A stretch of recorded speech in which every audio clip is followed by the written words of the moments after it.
আপনার ছেলেকে আপনার কাছে ফিরিয়ে দিতে এলাম। হঠাৎ এত দয়া দাক্ষিণ্য? আমরা চাইলেই দুজনে আজকে বিয়ে করে ফেলতে পারতাম, কিন্তু আমি সেটা করিনি। মা বাবা হারানোর পর থেকে একটা জিনিস আমি খুব ভালো করে বুঝেছি, আমাদের জীবনে মা বাবা কতটা জরুরি। আপনার ছেলেকে আপনি ছোট থেকে এত কষ্ট করে মানুষ করেছেন, আমি কিভাবে আপনার ছেলেকে আপনার থেকে ছিনিয়ে নিই বলেন? মা বাবার আদর আমি কোনোদিন পাইনি আন্টি। আপনার ছেলে যখন আপনার গল্প করতো আমি না মুগ্ধ হয়ে শুনতাম। আমার শুধু মনে হতো আমার মা যদি বেঁচে থাকতো আমাকে হয়তো এভাবেই আগলে রাখতো, ভুল করলে সংশোধন করে দিত। আপনার মেয়ে হয়ে আপনার বাসায় থাকবো, ছেলের বউ তো মেয়ে হয়ে থাকতেই পারে না আন্টি? কিন্তু আপনি তো সেটা চান না। আমি ওর সাহস করিনি। মা ছাড়া থাকা যে কতটা কষ্টের এটা বুঝি বলেই আমি তমালকে কষ্টটা দিতে চাইনি। আজকে আমরা বিয়ে করলে তমাল হয়তো আমাকে পেতো, আমি হয়তো তমালকে পেতাম, কিন্তু তমাল তোমার মাকে হারাতো।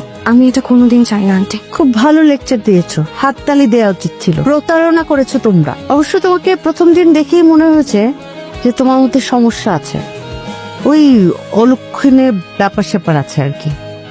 মা, তুমি ওর সাথে এভাবে কথা বলছো কেন? তুই আমার মুখের উপর কথা বলছিস? জীবনে প্রথম তুই এই টোনে আমার সঙ্গে কথা বলছিস। কে জুগিয়েছে এত সাহস? নিশ্চয়ই এই মেয়েটি। আমাদের সুন্দর পরিবারটা তুমি ধ্বংস করে দিও না। কয়েকদিন ধরে লক্ষ্য করছি তুমি ঠিক মতন খাওয়া দাওয়া করছো না, রাতে ঘুমাচ্ছ না, এমনকি ঠিক মতো কারোর সঙ্গে কথাও বলছো না। তোমার যদি মনে হয়ে থাকে তোমার কোনো ব্যাপারে আমি ভুল সিদ্ধান্ত নিয়েছি, সেটা তোমার ভুল ধারণা।